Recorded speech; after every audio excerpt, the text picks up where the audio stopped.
I'm so loud. I'm so loud, I speak over you. I'm so loud, I speak love over you. I speak peace over you. I speak a meeting of all your needs over you. I'm so loud, I speak joy and a hedge of protection over you. I speak a blessing over you. I'm so loud, I speak a healing over you. I speak all of God's good feelings over you.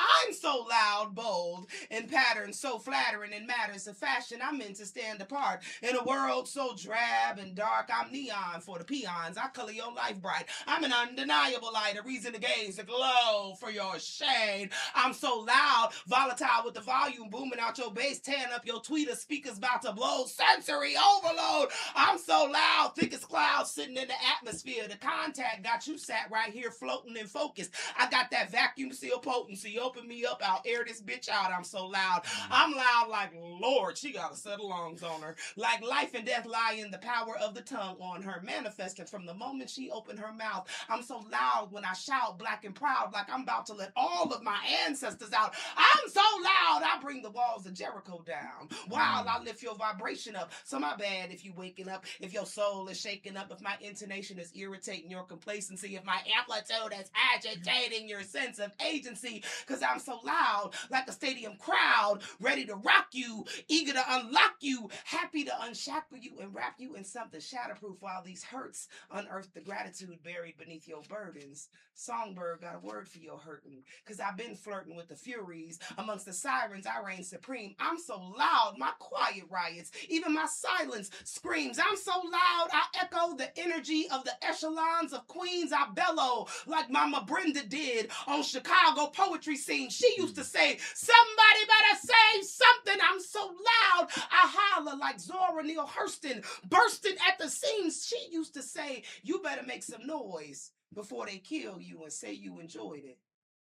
I'm so loud. I'm so boisterous. The anointing on this voice just can't be avoided. I'm so loud. You wonder how the density of my sound doesn't destroy me. You thinking, boy, she must be terrified to be so amplified. The fears I fight, the frustrations I face, to stay with my frequency fixed on faith. You wonder what it takes to stay 10 toes with your tone tuned to the truth, to be imbued with the Elohim's EQ, to be implanted with a bandwidth to be dynamic, expanding the parameters of narrow points of view. I'm loud because I've been endowed with a charge to speak over you. So I speak love over you. I speak peace over you. I speak a meeting of all your needs over you. I speak joy and a hedge of protection over you. I speak a blessing over you. I speak a healing over you. And I speak all of God's good feelings over you.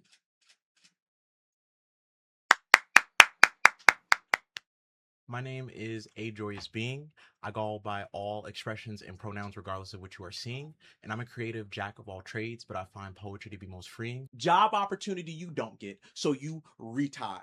Confidence you build to retry. On masses tools you rely. And that job nor that black woman you get reply. So ego has to re-die. And that little voice in head has to why?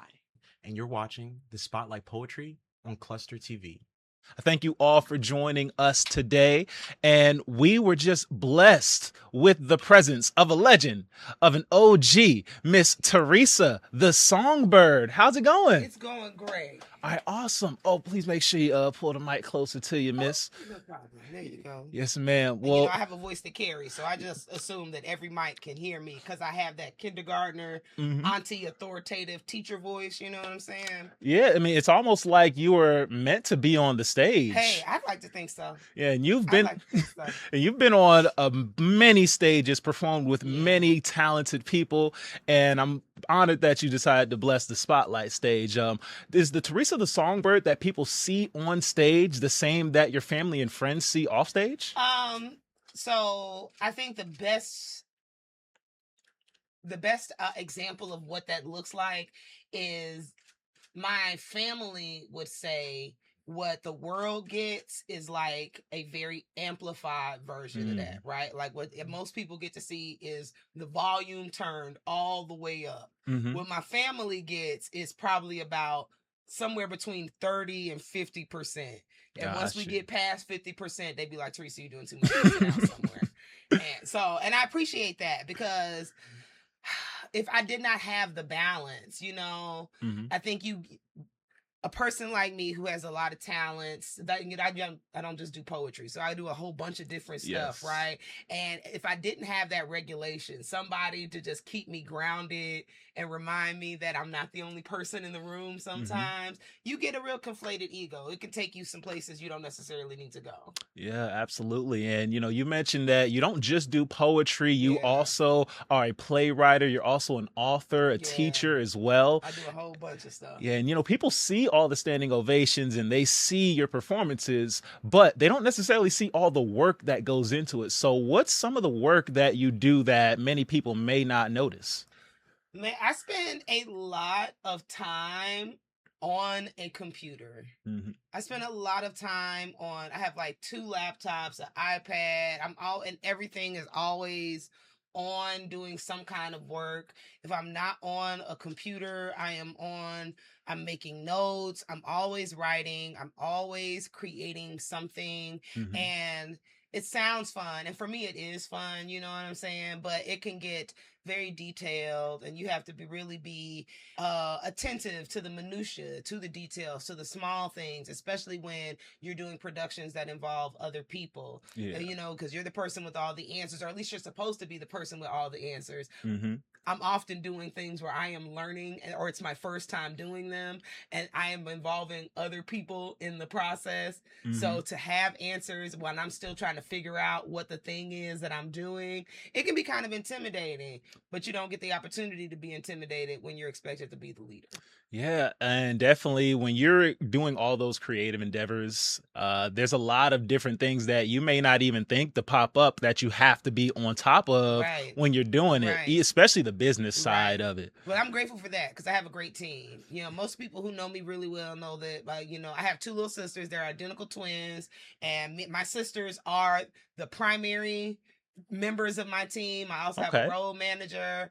Her name is LaShonda Black. She is a primary member of my team. Between the 3 of us, the 4 of us all together, we get things handled. They see things that I am not necessarily thinking about even looking at. Both of my sisters work in business and finance, so when it comes down to the money, the dollars and cents of things, they understand how things should work. They tell me when it's time for me to raise my prices on things. They are the ones who set what the price point is, from tickets to if you want me to come and write a poem for your daughter's 7th birthday.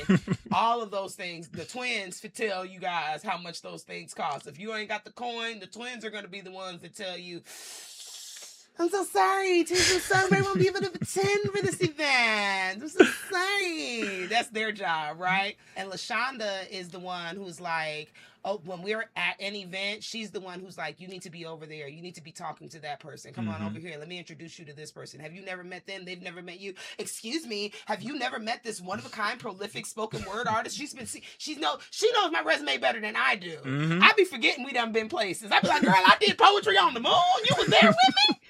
When did I do this? I was like, Carrie, you right. I did. I'm an astronaut poet, yo. Tell them, Shonda, I am. With the Mars. How you doing?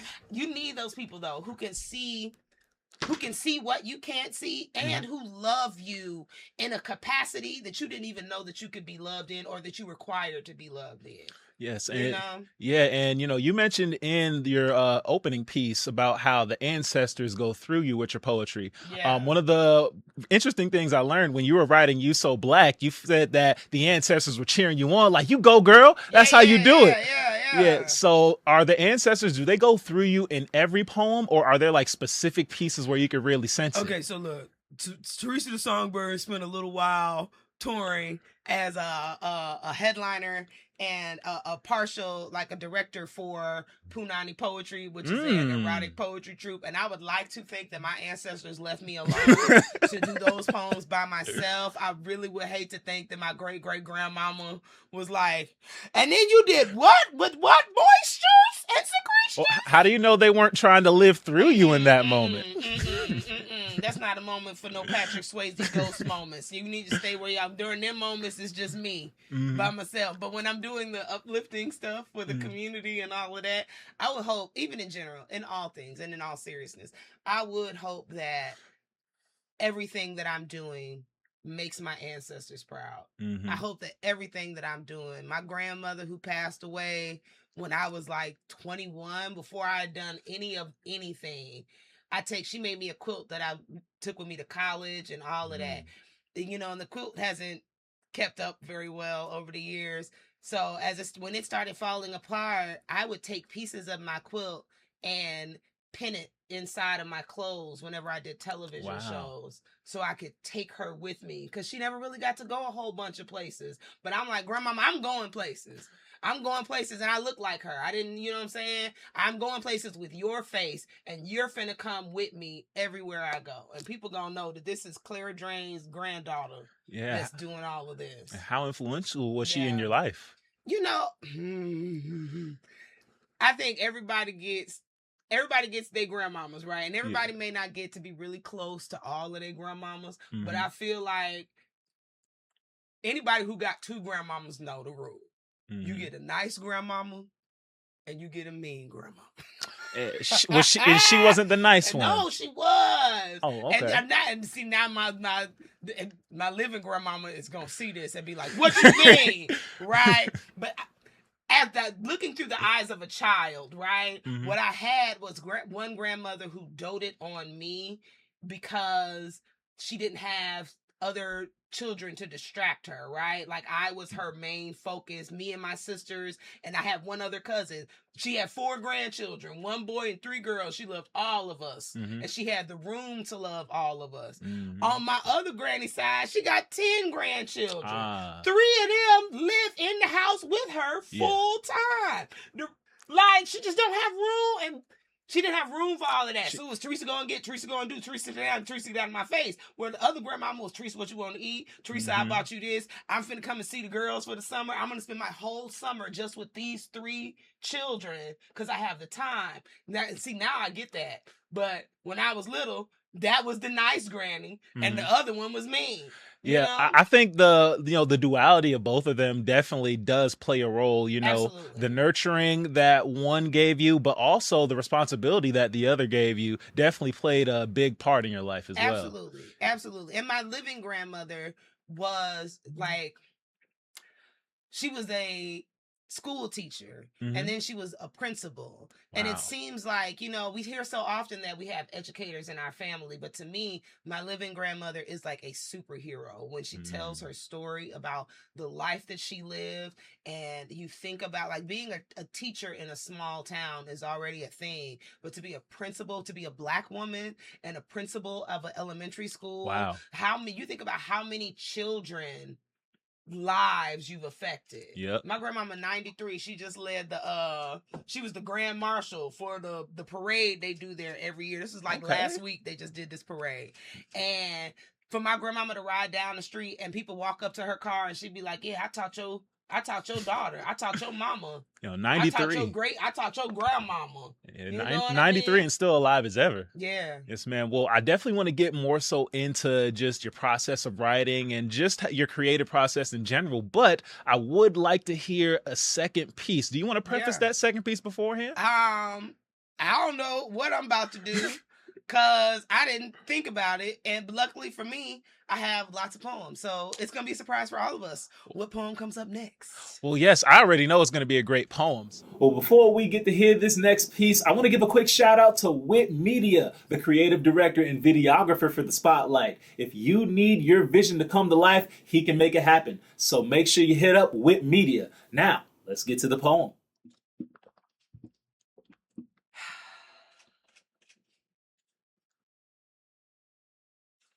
You so black. You so black. When you smile, the stars come out. You so black. When you born, the God come out. Black as night. Black when it's wrong and black when it's right. Black is pyramids in mathematics. Black is melanized in magic. Black is televised and in need of drastic black advancement. Black enhances, black with chances, black with privilege, black with pride, black on purpose on the black hand side. Black and beautiful. Black and blessed and highly favored. Ain't we black and blessed? Black and so much more. Black and nothing less. Black and educated. Because black is brilliant. Black is strong. Black is resilient. Black is song. Black is infinite, like hip-hop or space. Black is grace. Black is love. Black makes babies. Black babies grow up. Black is tough. Black is hard to do. Black is me. Black is you. Black is not something we get to choose, but it is something that we get to cherish. It's something we get to wear, and we get to rock this with honor. I'm black like my granddaddy and my great-great-great-great-great-grandmama. Black is that lift every voice and sing. Black is that letting your freedom ring and resound. Black is adjective, adverb, color, and noun. Black is crown. Black is clean. So, to the black as all everlasting, to the black in passing, and to every shade of black in between. You so black. Oh, you so black. When you smile, the stars come out. Baby, you so black. When you're born, the God comes out. Man, guys, what a powerful, powerful piece right there. Go ahead and comment down below which line touched you the most. Make sure you hit that like button, hit that subscribe button, hit the bell notification so you can be notified when we have more episodes of The Spotlight coming up. Now back to the show. It's your boy, Mr. B Rockstar, the Rockstar Poet. What's 10,000 hours if you didn't produce a single classic? I don't mean going platinum. I mean creating something a million other people couldn't fathom. Your stuff sound like you and a million other people all took the same classes. If you didn't know, you were a rock star as well, and you were watching The Spotlight. Thank you, thank you, thank you, thank you. The pleasure is Oh, I'm so glad that's the piece you went with. Yes, I love that piece. And, you know, it's very interesting because you also performed You So Black at the 2019 Trumpet Awards. And that was definitely a groundbreaking performance for you. Definitely opened a lot of doors. Yes. But one of the interesting things about it is the full version of that piece is about 5 to 6 minutes long. Yeah, it's a long poem. And when they asked you to perform it, they asked you to condense it down to 2 minutes. Yeah. Now, at that time, before you performed it, how did you feel about them asking you to condense that piece? I didn't have any problem with it. And see, I feel like a lot of writers, especially poets, we can get kind of close to our poems, but I am grateful that I came up as an entertainer. Even though I've been writing since I was like 9, I have been a choir kid. I have been a theater kid. I have been a speech and forensics kid. And once you get into any sort of competition or environment that requires you to run a script, you have to learn how to edit a script. You have to learn how to cut things for time, for continuity, for whatever the people might require. I've done enough television now to know that you can't say everything on everybody's channel. There are certain people who are paying you to say certain things and to avoid saying certain things. So you cannot be so pent up on your work that you can't take a red pen to it.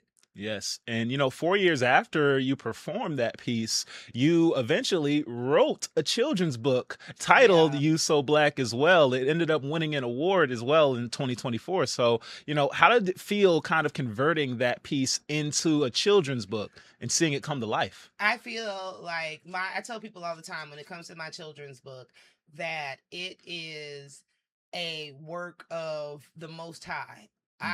It is a book that was supposed to exist because God wanted that book to exist. It is by and far the easiest process I think any author could possibly have to write a book, because the poem existed first. The Deneen Milner, my publisher, reached out to me twice on 2 separate occasions. It took a while for me to be on board with making this book happen. And when she reached out to me, this was during COVID, and I was like, sure, let's do it. Tell me what I need to do. She was like, well, send me the words and we'll make things happen. I literally sent 2 emails from the process of getting that first phone call of talking about let's make a book, right? Mhm. I sent 2 emails. I didn't do any extra writing. Wow. I sent 2 emails, and that was all of the work that I ever had to do to make my book happen. Wow. That is not a regular step-by-step process for almost anyone else writing a book, right? Mhm. It was already written. And I sent them what was written. Mhm. I think the second email, besides signing my contract, was approving the fact that they had to remove 2 or 3 words because my book is classified as a picture book. Yes. Which means that there's a certain level of language that the young reader is able to understand. Mhm. And those words are just too long and too large, right? So once those lines were omitted from the book, everything else is more or less the same as what you saw on television. And the illustrations on it are beautiful too. I love how the artwork looks as well. And speaking of writing for children, you also work for younger writers and beginning spoken word artists as well. What is some of the lessons that you find yourself repeating again and again when teaching young poets? Oh, it will always be, the first lesson will always be that your writing is the first place where you get to work your stuff out, right? Like, whether you think you're going to be writing for everyone to hear, or you want to write a poem for your boyfriend or your girlfriend or whatever that thing is, the first thing your writing should be is therapy. The brain, like, it seems like it's an infinite space to play, but the brain really only has so much capacity. And and if your brain is always focused on the bullshit, if there's awful things that are going through your mind, your brain is going to think about it and think about it and think about it. It's the only thing the brain is programmed to do, is to think. It's a muscle. That's its job, is to think, right? And there's only so much room for you to do that. If you're having a problem, you have a thought that's evasive, always in your mind, pick up a piece of paper and write it down. Give it another place, give it another field to play in besides the 2 spaces between the space between your 2 ears. You know what I'm saying? That's always my first lesson, is use your writing as a place to get that whatever's harboring on your heart and in your mind, to put it out. If you can see a problem, it's like math. If you can write out the problem and see what it is, you can start looking at what the solutions could possibly be. Yeah, and a lot of your pieces have to do with self-love or Black power and excellence. And you write to uplift people because you always say that you want to have a solution for whatever problem it is that you're going through by the end of the piece. Has there ever been a poem that you wrote because you needed to find a solution as opposed to trying to help someone else find it? Oh, definitely. Oh, definitely. Yeah. Oh, definitely. Oh, definitely. I don't always have to perform those poems, right? I do a lot, I feel like all of us should have stuff that's for everyone and stuff that's for ourselves. Yeah. So I still, that's the reason why I write. I write to work my stuff out. And it's definitely a place that I go when I'm feeling really big emotions that I have to work through. And the quicker I can write the poem, the quicker I can work through my emotions. Absolutely. So, absolutely. Some poems take longer to write, though. Some poems, it might take 6-7 months to write the poem. Other poems, it take a day, a couple hours. And that kind of lets me know, too, what the level, like how large the scope of what I'm going through is. Yeah, because if it flows like water, like if you're able to do it within 2 to 3 hours, like that is what was truly on your heart. Or, sometimes I know it's hard for me to really open up that vulnerability, and that may take a bit longer to have a piece written down too. And that's really, because it's just for you, that just means that the thing is tender. The thing is tender. You're not finished going through it. You're not finished crying and throwing shit about it. You're not finished, you know what I'm saying? You're not finished going through it enough to be honest enough to write the truth, as opposed to write what you're just feeling.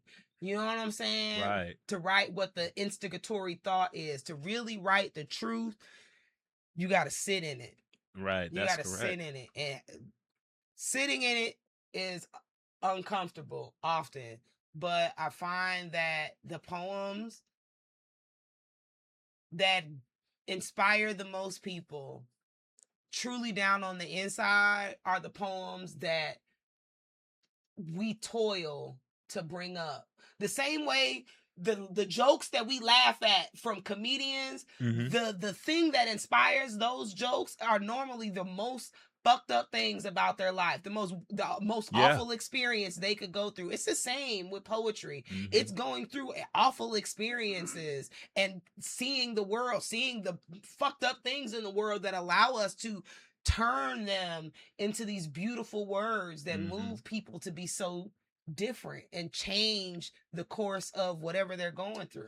Yeah, and I think it's similar to you know, when you write stage plays as well, because last year you taught us how to protest. A 2-person play between you and Christelle Wilson called How to Protest, and you guys played 8 different characters. 9, including a voice that you hear, but you don't see the character. Right, and so when you're writing about all of these multiple perspectives and embodying all of these characters, you know, how does it work into your poetry? And just, you know, how are you able to, you know, embody all those characters? So when it comes to specifically How to Protest, me and Christelle, we started with like ideas of what the play was going to be. And we had ideas and we had monologues. We had a couple of monologues and a couple of pieces of poems. And I am like a reverse engineer, right? So I'll take the pieces and I kind of like step back and the pieces will show me what the full puzzle is supposed to look like. And so for me, the characters chose themselves, right? The first thing we got was a monologue about a sunflower. And I knew that we were going to have a character. I knew from the beginning that there was going to be a character of Nigerian American or African, not like of the diaspora African American, not descendant of slave African American. And I knew I was going to play that role because I be playing around sometimes and doing a little African accent here and there.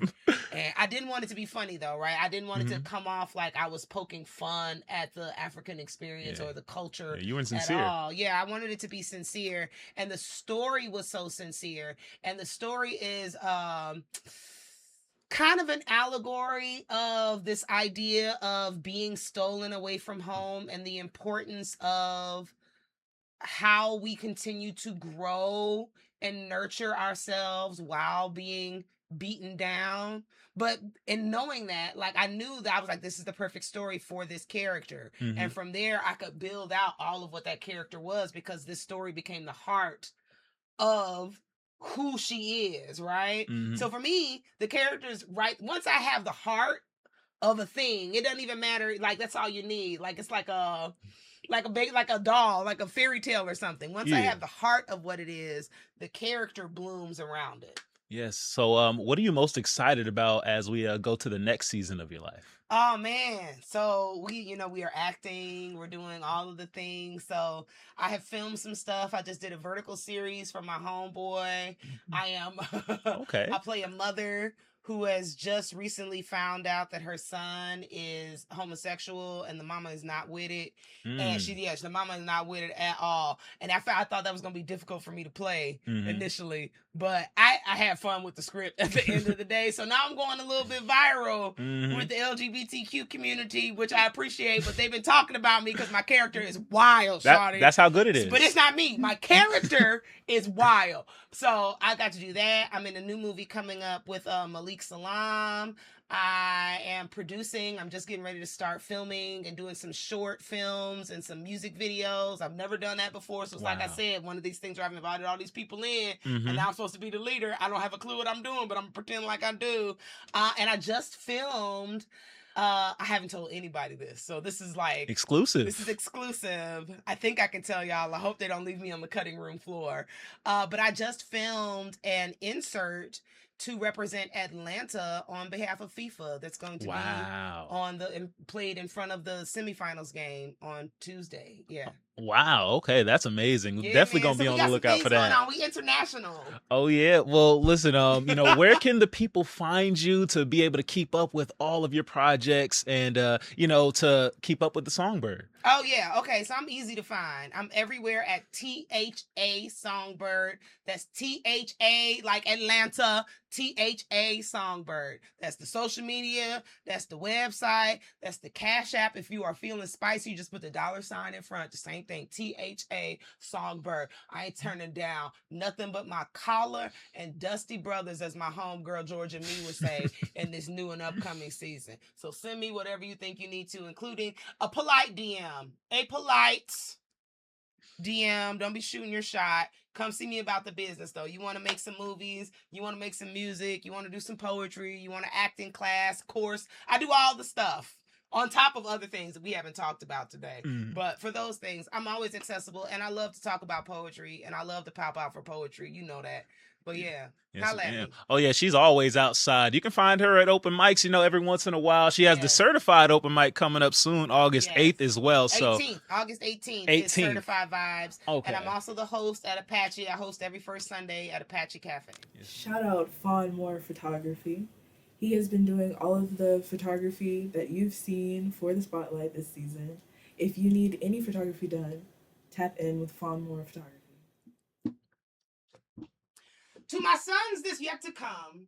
Young cousins, play brothers and nephews, I pray this affects you. This effort to rescue, this effort to reach, I gotta put aside my ego. I can't be your superhero. There are some things only a black man can teach a young black man waiting to be. Like how to be a man, how to fight, how to survive, how to look fear square in the eyes, how to hold his nuts and piss standing up, how to talk shit, move quick, turn his little dick into bad decisions, how to maneuver and manipulate women, talk about bros before hoes, talk about no hoe can be wifey. Man, that wife thing be lifey, but that flighty one night delight left stripes on early prediction litmus. It left morning sickness and living witness to the young men waiting to be the things their older cousins, daddies, and uncles practice and preach, like how to open a bottle of beer, how to hold back genuine tears, hold your liquor and your chick, clean your gun and your Air Force Ones, line up sights, shoot wrong, shoot right, shoot twice, watch the light drift from the white of his eyes. Don't jump. Don't flinch, jump shots, jump fences, jump cars, sit up straight at the end of the bar, conceal when it's hard, stay real with them paws, and most of all, never let your pockets get on empty, low carb, can't starve, gotta eat, gotta know how to treat these niggas out here in the street, keep your back to the wall and your fist near your jaws, ain't no pinching for paws, better find you some balls, little man, better find you some heart, little man, because before they can call you a man, this world is gonna tear you apart, little man. What are you smiling for? Smiles are for women and children. Ain't no niggas smiling in prison because the folk around you keep on living without you or with you. So cop your fistful and your pistol. Let these nothing niggas admit you. Let your mental be your missile because this world is out to get you. You better get you some of it while you got some go forgetting. And don't you go forgetting what you learned while you earn your war wound. Stepping out the front door and stepping into the war room. You better learn to understand the sight of your own blood, the smell of your own shit. Because when it all falls apart, ain't none of your homeboys or no chick gonna be here to help you deal with the aftermath. Man, you got no plan, you got no purpose. A nigga with no hustle is worthless. But it's brothers that are going out searching for gumption and they are getting murdered. And the further we get away from this type of living, the better, because ain't nothing about it beautiful.